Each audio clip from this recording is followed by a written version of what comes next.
নমস্কার, আপনারা দেখছেন বেঙ্গল নিউজ আর আপনাদের সঙ্গে রয়েছে আমি শ্রাবণী।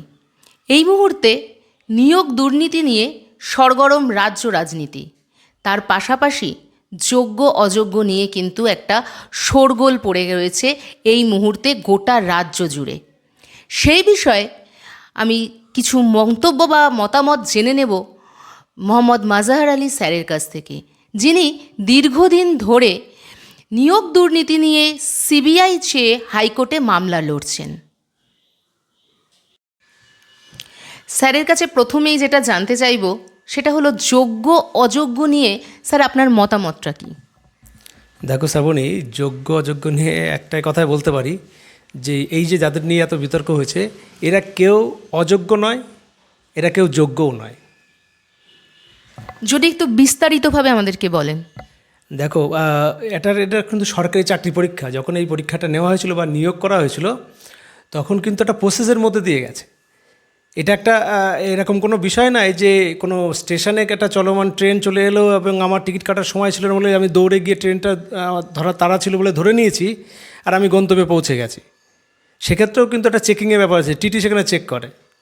একটা সরকারি চাকরি পরীক্ষা দিতে গেলে সেখানে কিন্তু অনেকগুলো ডিপার্টমেন্টের প্রসিডিংস হয়, সেই প্রসিডিংসের মাধ্যমে কিন্তু চেকিং হয় এবং তারপর তার নিয়োগ হয়, তারপর তার বেতন কাঠামো তৈরি হয়। এত বছর ধরে যারা এই চাকরি করলো, এতগুলো জায়গা থেকে যাদের নিয়োগ দেওয়া হলো এবং সমস্ত প্রসেস কমপ্লিট করলো, তারা কোনো জায়গায় ধরা পড়লো না, তাহলে তারা অযোগ্য হলো কী করে? বিষয়টা তোমাদেরকে আরও যদি খুলে বলি তাহলে এরকম হয়, যদি আমি এদেরকে আমি বলছি যে এরা কেউ অযোগ্য নয়, এরা কেউ যোগ্যও নয়, তাহলে একটা প্রসিডিং তাদের মধ্যে চালু হয়েছিল, সেই ক্ষেত্রে তারা এটা যোগ্য হিসেবে গণ্য হয়েছে। আবার যদি বলি এরা কেউ যোগ্যও নয়, সেক্ষেত্রে যদি দেখা যায় যে আমরা এই যে কেসগুলো চলাকালীন আমাদের যে তথ্যগুলো আমাদের সামনে চলে এসছে, সেটাতে যদি দেখি তাহলে দেখা যাবে যে যখন এটা পরীক্ষায় বসছে, আমরা যোগ্যতাকে কীভাবে বাছছি। যদি সে রিটেন কোয়ালিফাইড করে থাকে, যদি তার ট্রেনিং সার্টিফিকেট থেকে থাকে এবং যদি যে ইন্টারভিউতে বসে থাকে, তবেই তারা যোগ্য, তাই তো? আচ্ছা বলো তো, যদি এর মধ্যে এমন কেউ আছে যারা ট্রেনিংয়ের যে সার্টিফিকেট যারা জমা দিয়েছে সেটা মানে অন স্পট কিনে নিয়েছিল, এমন যদি পাওয়া যায়, তাহলে তারা কি যোগ্য বলবে? মানে যেটা সঠিক সময়ে যারা মানে একটা স্কুলে গিয়ে 2 বছরের যে ট্রেনিংগুলো হয়, ডিএলএড বলো বা বিএড বলো, সেই ট্রেনিংগুলো তারা আদৌ যায়নি, তারা স্কুল থেকে কোনো একটা প্রতিষ্ঠান থেকে তারা টাকার মাধ্যমে কিনে নিয়েছে, তাহলে কি তারা যোগ্য হবে? সেটা কি তদন্তে উঠে এসছে সেরকম কিছু? আমরা দেখেছি অনেক বিএড কলেজ বাতিল হয়েছে এই সমস্ত অভিযোগের ভিত্তিতে, তাহলে কি তারা কি যোগ্য থাকবে কলেজগুলো বাতিল হওয়ার পরেও? দ্বিতীয়ত হচ্ছে, যাদের এই যে তুমি ধরো যে মানে যাদের পেন্সিল মার্কিং হয়েছিল ইন্টারভিউতে, কারো মক টেস্ট হয়নি, তাদেরকেও তুমি যোগ্য বলবে? যাদের সাদা ওএমআর শিট জমা দেওয়ার পরে অন্য কেউ পূরণ করে দিয়েছিল বলে অভিযোগ উঠেছে, যদি সেটা সত্যি হয়, তারাও কি যোগ্য হিসেবে দেখবে? তাহলে সেই হিসেবে দেখতে গেলে এরা কিন্তু কেউই যোগ্য নয়। আচ্ছা, এরপরে যেটা জানতে চাইবে যে যোগ্যরা পরীক্ষায় বসতে চাইছে না, সেই সম্পর্কে আপনার মতামত কী? একটা মানে খুব সাধারণ একটা বিষয় যে এত বছর পরে চাকরি করার পরে যদি নতুন করে তাদেরকে আবার পরীক্ষায় বসতে বলা হয়, সেটা অনেক মেধাবী ছাত্রছাত্রীরা তারা ফেল করবেন, এটা স্বাভাবিক। কেন তাদের সেই প্র্যাকটিসে নেই, পারিবারিক চাপে রয়েছেন, তারা অন্য অন্য ক্ষেত্রে প্রেশারে রয়েছেন, অন্য অন্য কাজের সঙ্গে যুক্ত ছিলেন অনেক দিন ধরে, তাদের এগুলো পড়া রেডি নেই। আবার নতুন করে যদি শিখতে বলা হয়, নতুনদের সঙ্গে তাদের পেরে ওঠাটাও সম্ভব নয়। ইভেন তারা কেন পরীক্ষাটা দেবেন? তারা পরীক্ষাটা দেবেন কেন? একবার সে তো যোগ্যতা, এটা সরকার তাদেরকে যোগ্য বলেই তো চাকরিগুলো দিয়েছিল, তাহলে তাদেরকে কেন আরেকবার পরীক্ষা দিতে হবে? সরকার যদি তাদের পরীক্ষা নেয়, কারণ তাদের যখন নিয়োগ হয়েছিল তাদের বয়সে 60 বছর বয়স পর্যন্ত কিন্তু তাদেরকে আর পরীক্ষা দেওয়ার কথা ছিল না। ঠিক যেমন করে সরকার যখন নির্বাচিত হয়েছিল 5 বছরের জন্যে, সরকার, আমি যদি এখন সরকারের যোগ্যতা নিয়ে আমি প্রশ্ন তুলি যে আপনি যে আমাদের ভোটে জিতেছেন, আপনারা যে প্রশাসন পরিচালনা করছেন, আপনাদের আচার ব্যবহার এবং কথাবার্তা আমার মনে হয় যে আপনিও যোগ্য নন। আপনার এই যোগ্যতা যদি আমাকে প্রমাণ দিতে হয়, ওদের যেমন ওএমআর শিট চেক করা হচ্ছে, আপনি কি আমাদের ভোটার তালিকা ভোট যারা আমরা দিয়েছিলাম, আপনি কি আমার নির্বাচন কমিশন বা সরকারকে আমাদের দেখাতে পারবে যে আমাদের ভোটেই উনি জয়লাভ করেছেন? তাহলে কোথাও কি আপনি বলতে চাইছেন যে নির্বাচন কমিশনের যে নির্বাচন করার প্রক্রিয়া সেটা স্বচ্ছ নয়, মানে অস্বচ্ছ? দেখো, এটা তুমি নিজেই বুঝতে পারবে। এখন দেখবে কতগুলি সমবায় সমিতিতে যে নির্বাচনগুলো হচ্ছে, যেখানে ব্যালট পেপারে যে নির্বাচনগুলো হচ্ছে, সেখানে কিন্তু বিরোধীরা কিন্তু জয়লাভ করছে, রাজ্য সরকার সেখানে বেশিরভাগ ক্ষেত্রে হারছে। তো সেই সেই সেই যদি ট্রেন্ডটা আমি ধরে নিই, তাহলে ইভিএমে যখন ভোট হয় তখন কি করে জিতে যায়? মনের মধ্যে তো প্রশ্ন জাগে, কারণ একটা বড় ফাঁক রয়ে গেছে নির্বাচন কমিশন। আমি খুব জোর দিয়ে বলতে পারি, নির্বাচন কমিশনের ভোটারদের ভোটের হিসাব দেন না। আচ্ছা, ভিভিপি প্যাড যেটা, সেখানে তো আমরা ভোটার মানে কে কিভাবে ভোট দিচ্ছে সেটা তো আমরা দেখতে পাচ্ছি, তাহলে সেক্ষেত্রে এটা তো ওখানেই যে ধরো আমি ভোট দিচ্ছি, ইভিএম ভালো আছে, ভিভিপ্যাট ভালো আছে, ওই ভিভিপ্যাটে যাকে ভোট দিচ্ছি সেটাও দেখা যাচ্ছে, কিন্তু ওই ভিভিপ্যাট বা ওই ইভিএমটাই যে গণনা কেন্দ্রে যাচ্ছে তার গ্যারান্টি কোথায়? আমার একটা পরিষ্কার কথা, আমি একজন সাধারণ নাগরিক, আমি যে ভোটটা দিচ্ছি সেই ভোটটা যেন আমি পরবর্তীকালে চেক করতে পারি, যেমন করে নেট সেট পরীক্ষা বলো, WBCS পরীক্ষা বলো, বা ইউপিএসসির যে পরীক্ষাগুলো বলো, বা নিটের যে পরীক্ষা বলো, আমি কোন আনসার দিলাম, আমি আমার রং হলো কি রাইট হলো, সেটা যখন পরবর্তীকালে পাবলিশড হয়, তাহলে আমার ভোটিং লিস্ট পাবলিশড হবে না কেন?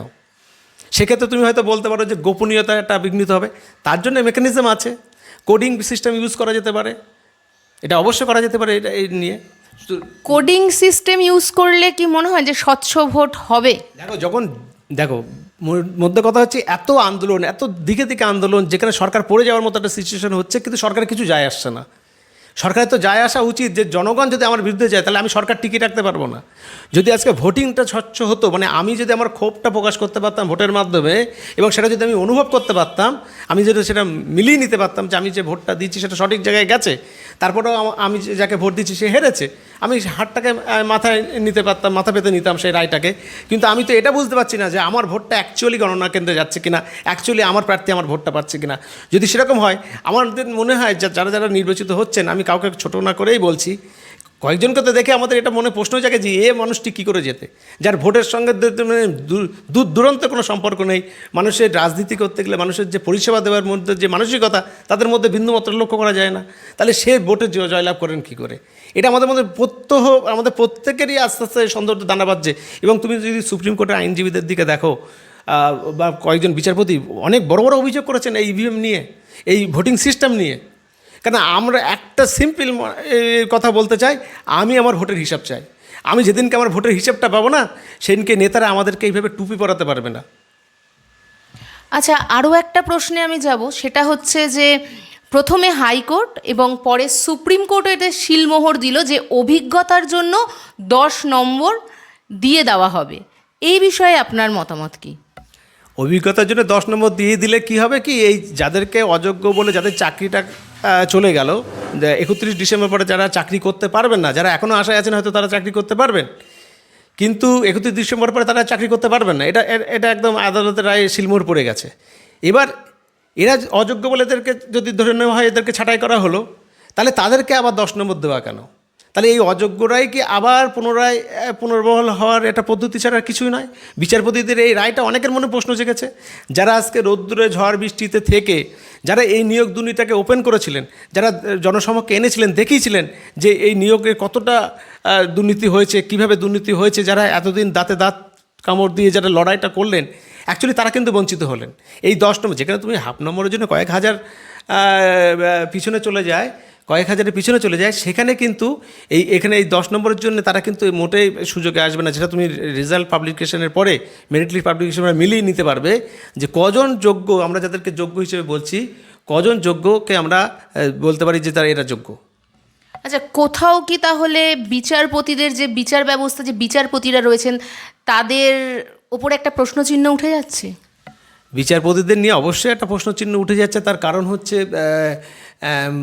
যখন আমরা দেখছি কোনো বিচারপতি রিটায়ারমেন্টের পরে তিনি রাজনৈতিক পদ লাভ করছেন, বা কোনো বিচারপতির বাড়িতে আগুন নেভাতে গিয়ে কোটি কোটি টাকার সেখানে নোটস ফুটছে, বা কেউ চাকরি থাকা অবস্থাতে তিনি অন্য চাকরি থেকে রিজাইন দিয়ে তিনি অন্য পার্টিতে জয়েন করছেন এবং তিনি সেখানে জয়লাভ করছেন সেখানে। এবং আমরা দেখেছি প্রিভিয়াস বেশ কিছু রায়, যে রায়গুলো দেওয়ার জন্য তারা পরবর্তীকালে রাজনৈতিক ভালো ভালো পোস্ট লাভ করেছেন। তো এইগুলো নিয়ে তো বিচারপতিদের উপরে তো প্রশ্ন থেকেই যাচ্ছে। কারণ আমাদের দেশের বিচারপতিদের বিচার করার মতো সঠিক পদ্ধতি কিন্তু নেই, খুব জটিল পদ্ধতি আছে, যেটা ইমপিচমেন্ট যে ব্যবস্থাটা আছে। তাই কোনো বিচারপতি, তুমি একটা রিপোর্ট তোমাকে বলি, গত বছর যখন যে রিপোর্টটা পাবলিশ হয়েছিল যে হাইকোর্টের বিচারপতিদের 749 জন বিচারপতির মধ্যে তাদের বাৎসরিক যে আয় ব্যয়ের হিসাব তাদের দেখাতে হয়, মাত্র 98 জন, তুমি জানলে অবাক হবে যে মাত্র 98 জন, 749 জনের মধ্যে মাত্র 98 জন তাদের কিন্তু আয় ব্যয়ের হিসাব দেখিয়েছিলেন, বাকিরা কিন্তু দেখাননি। কোথায় ভয় এটা? তারা কি, আমি বলতে চাইছি না, তারা কি আড়ালে নেন টাকা পয়সা নিয়ে জাজমেন্ট ঘুরিয়ে দেন? অনেক অভিযোগ করছেন। নাহলে তাদের ভয় কিচ্ছু, স্বচ্ছতা, নিজেরা যদি স্বচ্ছ না থাকে, আপনার রায় নিয়ে আমাদের তো মনে প্রশ্ন জাগবেই। আগে আপনারা নিজেরা স্বচ্ছ হন। তাহলে এই যে যোগ্য অযোগ্য নিয়ে এত সরগরম হয়ে রয়েছে গোটা রাজ্য, সে তাদেরকে কি করা উচিত বলে আপনার মনে হয়? দেখো, এইভাবে চাকরি মানে যদি বা তাদেরকে আবার পুনর্নবীকরণ করা হয়, সেটা নিয়ে আবার কেস হতে পারে, সেটা তাদের চাকরি চলে যেতে পারে, এবং যা হয়েছে এই পরীক্ষার মাধ্যমে তাদের অ্যাকচুয়ালি তাদের যে কতটা ভালো হবে সেটা সময় বলবে। তবে আমার একটাই কথা মনে হয়, যারা যোগ্য, যাদের অযোগ্য, যাদের নামে এই সমস্ত বিতর্ক উঠছে, তাদের এতদিন যারা পরিবার নিয়ে একটা নিজের যে লাইফস্টাইল নিয়ে চলছিলেন, আমার মনে হয় প্রত্যেককে সরকারের 1 কোটি টাকা করে তাদেরকে একটা অনুদান দেওয়া উচিত এককালীন। এটা যেহেতু এটা প্রমাণিত হচ্ছে যারা দুর্নীতির মাধ্যমে তাদেরকে চাকরি দেওয়া হয়েছিল, তাই জন্য তাদের চাকরি বাতিল গেল, তাহলে এই সরকার বা প্রশাসন যেহেতু এদেরকে চাকরি পাইয়ে দেওয়ার ব্যবস্থা করেছিল, সেই জন্যই এই সরকার বা রাজনৈতিক দল যাদের পার্টি ফান্ডেও প্রচুর টাকা আছে, প্রয়োজনে তাদের পার্টি ফান্ড থেকে এদেরকে ক্ষতিপূরণ দেওয়া হতে পারে, যাতে করে তারা অন্য কোনো ব্যবসা করে যেন নিজেদের ভরণ পোষণটা চালিয়ে যেতে পারে। আদারওয়াইজ দিন কিন্তু আগামী দিন খুব ভয়ঙ্কর হতে পারে। আপনারা শুনেই নিলেন যে স্যারের এই যোগ্য অযোগ্য এবং নিয়োগ দুর্নীতি যে মন্তব্য তিনি করলেন, তা স্যারের যে মতামত আপনাদের সামনে আমরা তুলে ধরলাম। এই ধরনের আরও খবর, আরও মতামত, আরও অভিযোগ, সব কিছু নিয়ে কিন্তু আমরা আবার একটা নতুন এপিসোডে আসব। ততক্ষণ কিন্তু অবশ্যই আমাদের এই যে চ্যানেলটি রয়েছে সেটি লাইক, শেয়ার এবং সাবস্ক্রাইব করতে হবে। আপনারা দেখছেন বি নিউজ, বাঁচতে হলে শুনতে হবে।